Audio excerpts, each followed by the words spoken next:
एक बार मुझे याद है जब मैं भाभी के साथ बाजार गया था। उस वक्त मेरी उम्र 12 साल थी। हम एक दुकान पर गए जो बेसमेंट में थी। काफी अंदर जाकर आखिरकार पहुंचे। वहां लोग कम ही जाते थे।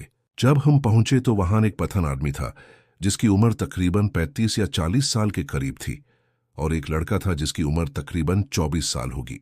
हम अंदर ही गए थे। वो पठान खुशी से बोला, आओ बाजी आओ, कैसे आना हुआ। भाभी ने उस पठान से कहा, हमारा वो जाके कि मैं ठीक हूं, हम तो अच्छे हैं। एक दो जुमलों में एक दूसरे की खैरियत दरियाफ्त की। फिर इसने दूसरे छोटे लड़के से कहा, सन जाओ बाजी के लिए चाय ले आओ। वो बाहर मार्केट के दूसरी तरफ से अच्छी वाली चाय लाना। लड़का हल्के से मुस्कुराकर चल दिया। भाभी भी हंसकर बोले, खैर है, इतने दूर से चाय मंगवाई जा रही है। पठान ने कहा, हाँ आज मौका मिला है, आपकी खिदमत में कोई कमी नहीं होनी चाहिए। भाभी ने कहा, अच्छा अगर मैं कहूं आज कोई खिदमत नहीं करनी।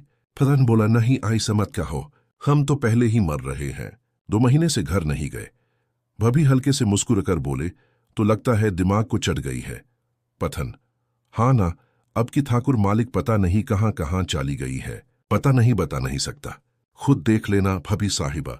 सच है, दुकान बिल्कुल भरपूर थी, कोई जगह खाली नहीं थी। एक बड़ा सा काउंटर था जिसके अंदर वो खड़ा था। मैं और भाभी बाहर वाली तरफ टेबल पर बैठे थे। उसने भाभी से कहा, अंदर आ जाओ, देख लो जो लेना है। काउंटर काफी ऊंचा था। पठान के पेट के नीचे कुछ दिखाई नहीं देता था। भाभी उठी और अंदर चली गई। मुझे मोबाइल पकड़ा दिया। मैं सांप वाली गेम खेलने लगा। भाभी और पठान अंदर थे। भाभी अलमारी की तरफ मुंह करके हंसी मजाक करती रही और कभी उसके करीब जा बैठती, कभी यहां कभी वहां होती रही। फिर मैंने देखा भाभी का बाजू हिल रहा था। उम्मीद हम थारी हुई थी, जैसे किसी चीज को पकड़कर आगे पीछे कर रही हो। फिर मुझे आवाज देकर बोली, सुनो, अगर कोई फोन आए तो मुझे बताना, और अगर और चीजें वगैरह देखनी है तो घूम लो। मैंने कहा, नहीं भाभी, मुझे गेम खेलनी है। भाभी बोले, चलो ध्यान से खेलना। पठान काउंटर पर दोनों बाजू रख के मेरी तरफ देख रहा था और कह रहा था, अगर यहां कोई चीज पसंद नहीं आई तो काउंटर के नीचे वाले खाने में देख लो, वहां भी काफी सामान पड़ा है। भाभी बोले, हाँ मैं भी सोच रही हूं कि नीचे बैठकर देख लूं, कहीं कोई अच्छी चीज मिल जाए। और मेरी तरफ देखकर कहा, तुम कौन सी शर्ट के बारे में बात कर रहे थे। मैंने कहा, नीला रंग। तो बोली, अच्छा तुम खेल लो, मैं ढूंढ कर लाती हूं। इतने में पठान बोला, हाँ वहां नीचे ही पड़ी होगी। सारी बातों के बाद भाभी अब आराम से नीचे बैठ गई। काउंटर के दाएं तरफ शीशा लगा हुआ था, जहां से भाभी मुझे नजर आ रही थी।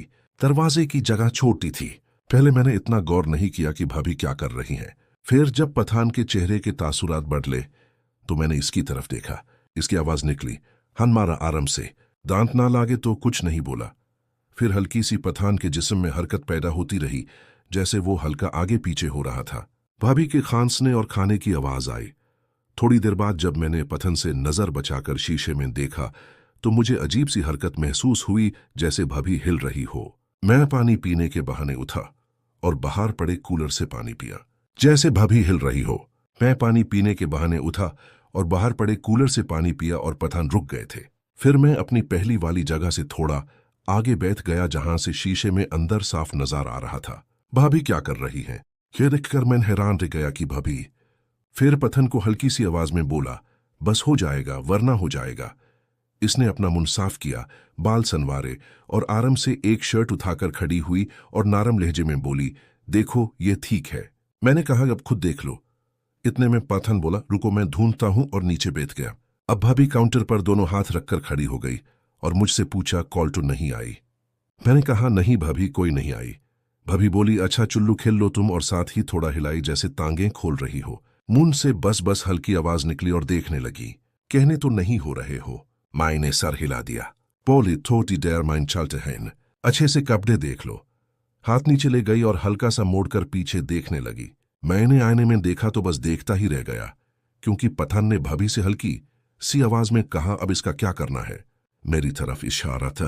भाभी ने कहा, कुछ नहीं, बस वो कुछ नहीं बोलेगा, बाहर से कोई ना आ जाए, देख लेना उसकी खैर है। भाभी, मैं जो कह रही हूं बस शोर मत करना और जोर से भी मत लगाना। आज गुजारा कर लो, कल फिर आगे, अब जल्दी करो कोई आना जाए। मुझे कहा, बेटा बात सुनो। मैंने कहा, जी अंकल।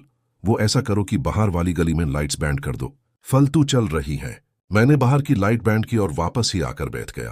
पाथन ने फोन निकला और सानी को कॉल की और बोला, हान कहाँ हूं। आगे से पता नहीं क्या जवाब आया। फिर बोला, तो ठीक है, सयट से ज्यादा 15 मिनट है। अब मैं तो परेशान हूं। चुल्लू ठीक है भाई। कौन था? वही लड़का जो सानी था। बाहर खड़ा किया। वैसे तुम्हारा दीवाना हो गया है। कहता हाय मेरा भी कुछ भाभी नहीं, कोई जरूरत नहीं। फिर पथन ने अंदर भी आधी से ज्यादा लाइट्स बैंड कर दी। अब काफी अंधेरा था। मैं अपनी गेम में मग्न था। उन्होंने मौके का भरपूर फायदा उठाया। जाओ जल्दी, नहीं तो बैंड न कर दे, जूते किए थे। जाओ जिन्हें मैन उठा जी भाभी और दुकान। बाहर आते ही रुक गया क्योंकि लाइट्स पहले ही बैंड थी। मुझे कोई नहीं देख सकता था। जब मैं बाहर रुका तो अंदर से तप तप की आवाजें आने लगी। फथन बोला, अच्छा क्या बच्चे को भेज दिया? मुझे तुम्हारे जज्बात का अंदाजा हो रहा था, अब जल्दी करो। पथन ने कहा, न 60 मिनट हैं मेरे पास। और कुछ देर में पथन की सांसें बाहर तक सुनाई देने लगी। इस तरह की और वीडियोस देखने के लिए चैनल को सब्सक्राइब जरूर करें ताकि हर नई आने वाली वीडियो की नोटिफिकेशन आप तक पहुंचती रहे।